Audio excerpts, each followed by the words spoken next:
Hello everyone, welcome to SK study. Good evening to all of you. तो आज का हमारा टॉपिक है भारत का उपराष्ट्रपति। तो चलिए स्टार्ट करते हैं हमारा आज का वीडियो। उपराष्ट्रपति संविधान के अनुच्छेद 66 के अनुसार कोई भी व्यक्ति उपराष्ट्रपति पद के लिए निर्वाचन का पात्र तभी होगा, कब होगा, क्या क्या आवश्यक है उसके लिए, जब वह भारत का नागरिक हो और 35 वर्ष की आयु पूरी कर चुका हो। पॉइंट नोट करना है, ये 35 वर्ष कितना किया गया है इसके लिए, 35 वर्ष की आयु जो है पूरी कर चुका हो और वह राज्यसभा का सदस्य चुने जाने की जो है योग्यता रखता हो। उसी को जो क्या किया जा सकता है, राष्ट्रपति जो है बनाया जा सकता है। उपराष्ट्रपति पद के लिए शर्तें क्या क्या क्या है वो भी हम देख लेते हैं।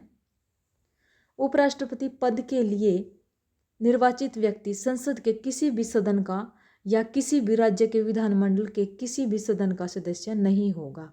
यानी कि ये आवश्यक शर्त है कि वो किसी का भी जो है इनमें से सदस्य नहीं बन सकता। यदि ऐसा कोई सदस्य उपराष्ट्रपति निर्वाचित हो जाता है तो उपराष्ट्रपति के रूप में पद ग्रहण करने की तारीख से सदन में उसका स्थान जो है रिक्त समझा जाएगा, क्योंकि उसको पहले वो पद जो है छोड़ना पड़ेगा, तभी जो है उसको शपथ दिलाई जा सकती है। अनुच्छेद 66 में ये बोला गया है। अगला पॉइंट है, कोई भी व्यक्ति जो संघ या राज्य सरकार के अधीन किसी लाभ के पद पर है, यानी कि कोई भी यदि किसी लाभ के पद पर है जॉब वगैरह पे, तो उपराष्ट्रपति पद के लिए पात्र नहीं होगा। यानी कि उपराष्ट्रपति पद के ऊपर जो है वो नहीं जा सकता, उसके लिए चुनाव नहीं लड़ सकता।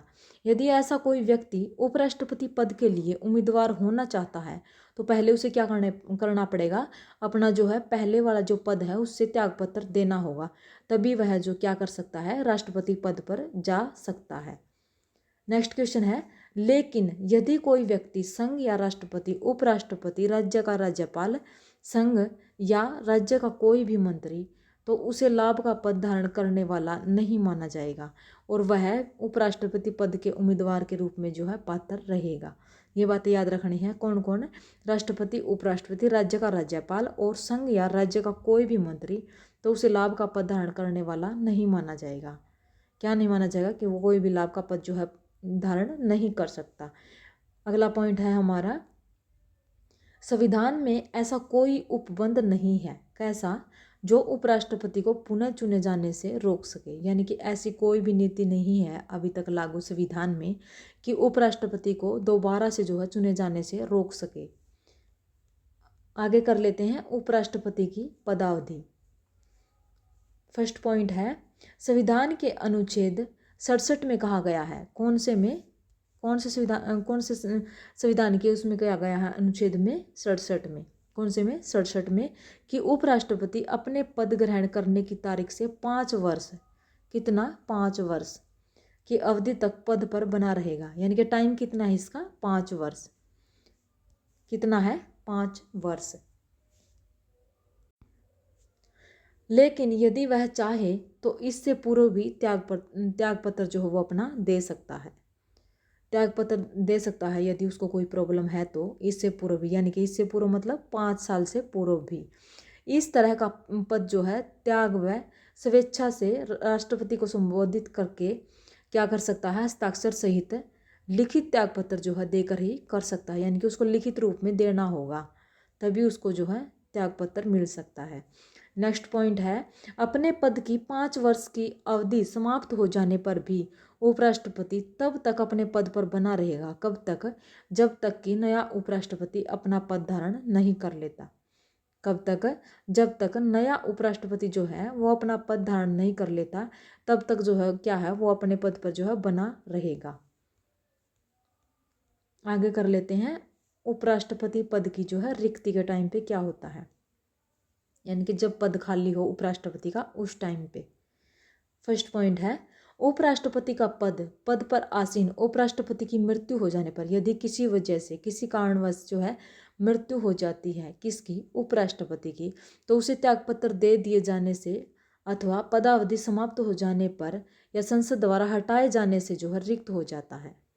यानी कि यदि उपराष्ट्रपति जो है त्यागपत्र दे दे या फिर किसी कारणवश उसकी मृत्यु हो जाए या फिर संसद द्वारा हटाया जाए, तो इस टाइम पे जो है क्या है, उसका पद रिक्त माना जाएगा। ऐसी स्थिति में यदि पदावधि के कारण रिक्ति होती है तब जो है क्या होता है, उपराष्ट्रपति पद की अवधि जो है समाप्त होने के पूर्व ही निर्वाचन करा लेने की व्यवस्था जो है होती है। ये किस में कहा गया है, अनुच्छेद 68 में। अनुच्छेद 68 में बोला गया है कि यदि किसी कारणवश राष्ट्रपति का उपराष्ट्रपति का जो है पद है रिक्त जो हो जाता है तो उससे पूर्व ही क्या कर लेना चाहिए, निर्वाचन करा लेना जरूरी है। निर्वाचन की व्यवस्था तुरंत की जाए, चुनाव किए जाएंगे तुरंत। यदि उपराष्ट्रपति पद की रिक्ति मृत्यु, पद त्याग से, पद से हटाए जाने के कारण तो उस रिक्ति को भरने के लिए यथाशीघ्र चुनाव कराए जाने का प्रावधान जो है। ये हमने कर लिया है कि क्या है, जल्दी से जल्दी जो क्या कराया जाना चाहिए, चुनाव कराया जाना चाहिए। और इस तरह निर्वाचित व्यक्ति पद ग्रहण करने की तारीख से 5 वर्ष की अवधि तक के लिए जो है अपने पद पर रहने का अधिकारी होगा। कितने वर्ष तक, 5 वर्ष तक। उपराष्ट्रपति को पद से हटाना, यानी कि कैसे हम उपराष्ट्रपति को जो है पद से हटाया जा सकता है वो देख लेते हैं। उपराष्ट्रपति को उसके पद से हटाने संबंधी व्यवस्था का उल्लेख जो है संविधान के अनुच्छेद 67 में है। किस में है, संविधान के अनुच्छेद 67 ख में है। उपराष्ट्रपति को पद से हटाने संबंधी प्रस्ताव जो है पहले राज्यसभा में ही रखा जा सकेगा, यानी सबसे पहले कहाँ जाएगा ये प्रस्ताव, राज्यसभा में। अनुच्छेद याद रखना है इसका, कौन सा है, 67 में जो है हटाए जाने से संबंधित व्यवस्था है, अनुच्छेद 67 उपराष्ट्रपति की। उपराष्ट्रपति को जो है पद से हटाने संबंधी प्रस्ताव सबसे पहले कहाँ पे जाएगा, राज्यसभा में। ये भी याद रखनी है बात कि राज्यसभा में सबसे पहले जो है वो प्रस्ताव जाएगा। उपराष्ट्रपति को पद से हटाने संबंधी प्रस्ताव के लिए कम से कम 14 दिन पूर्व इस आशय की सूचना देनी पड़ेगी, यानी कि कम से कम जो है 14 दिन पहले जो है ये बताना पड़ेगा। तत्पश्चात राज्यसभा के उस समय उपस्थित समस्त सदस्यों के बहुमत, मतदान करने वाले सदस्यों के बहुमत द्वारा पारित होने चाहिए। और इसी प्रकार लोकसभा में भी उपस्थित मतदान करने वाले जो सदस्य होते हैं बहुमत से पारित प्रस्ताव द्वारा उसे हटाया जा सकता है। यानी कि ज़्यादा से ज़्यादा जो सदस्य होते हैं राज्यसभा में भी और लोकसभा में भी जिसका बहुमत ज़्यादा होगा तो उस टाइम पे जो है क्या है, राष्ट्रपति को हटाया जा सकता है। यदि कुछ ही लोग, गिने चुने लोग ही राष्ट्रपति को हटाने, उपराष्ट्रपति को जो हटाने की मांग करेंगे तो ऐसे उपराष्ट्रपति को जो है नहीं हटाया जा सकता, उनका बहुमत होना जरूरी है। नेक्स्ट पॉइंट है, जब उपराष्ट्रपति राष्ट्रपति पद पर जो है आसीन होता है, यानी कि किस टाइम पे, कार्यवाहक के रूप में, उसे हटाना हो तब राष्ट्रपति पद के लिए निर्धारित महाभियोग प्रक्रिया द्वारा ही उसे हटाया जा सकता है। यानी कि स्पेशल महाभियोग की प्रक्रिया किसके लिए लगाई जाती है, राष्ट्रपति के लिए। यदि उपराष्ट्रपति किसी कारण से राष्ट्रपति के पद के ऊपर है, यानी कि राष्ट्रपति का पद खाली है और किसी कारण से जो है वो खाली हो गया है और उसके ऊपर कौन आएगा, उपराष्ट्रपति। और यदि उपराष्ट्रपति को उस टाइम पे हटाना है तो उस टाइम पे क्या होगा, वो राष्ट्रपति ही माना जाएगा और फिर महाभियोग की प्रक्रिया के द्वारा जो है उसको हटाया जा सकेगा। आगे है उपराष्ट्रपति की उन्मुक्तियां। उपराष्ट्रपति पद पर कार्यरत रहते समय उसकी पदावधि के दौरान उसके वेतन और भत्तों में कटौती नहीं की जा सकती। यानी कि जितनी उसको तनख्वाह वगैरह मिलती है तो उसमें जो है किसी भी कारणवश, किसी भी कारण से कटौती नहीं की जा सकती। जितने भी भत्ते उसको, वेतन या भत्ते जितने भी दिए जाते हैं वो उतने ही रहेंगे, उनमें कमी नहीं की जा सकती, घटाया बढ़ाया नहीं जा सकता। जब वह राष्ट्रपति पद के कर्तव्यों का निर्वहन करे तब उसे वे सब उन्मुक्तियां एवं विशेषाधिकार प्राप्त होंगे जो कि एक राष्ट्रपति को प्राप्त होते हैं। जाहिर सी बात है कि जब राष्ट्रपति का जो पद खाली होता है तो उस टाइम पे उपराष्ट्रपति राष्ट्रपति के पद पर आ जाता है। तो राष्ट्रपति जो भी कार्य करता है तो वो सब किसके हाथों में चले जाते हैं, उपराष्ट्रपति जो अब राष्ट्रपति के रूप में आ गया है तो उसको ही वो कार्य करने होंगे। आगे है उपराष्ट्रपति द्वारा जो है शपथ कब ली जाती है उपराष्ट्रपति द्वारा। संविधान में कहा गया है कि प्रत्येक उपराष्ट्रपति अपना पद ग्रहण करने से पूर्व राष्ट्रपति अथवा उसके द्वारा इस कार्य के लिए नियुक्त व्यक्ति के समक्ष जो है शपथ या प्रतिज्ञा लेगा।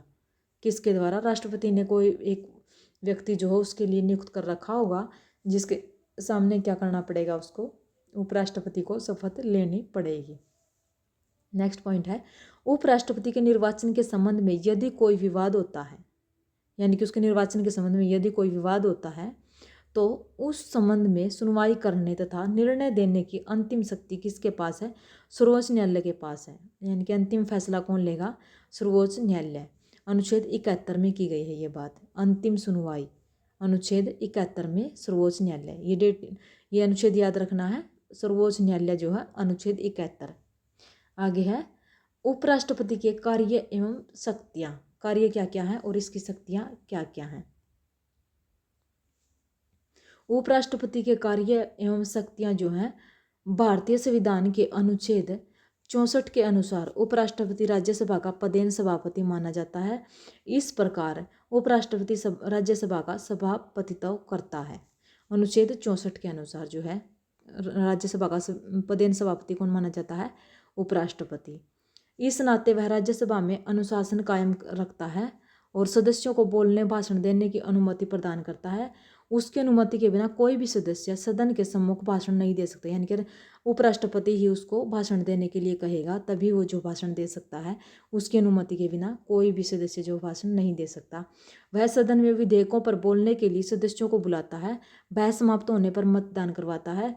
मतदान के परिणामों के आधार पर वह घोषणा करता है कि कोई विधेयक पारित हुआ है या नहीं। मतलब ये सब किसके हाथ में है? उपराष्ट्रपति के हाथ में।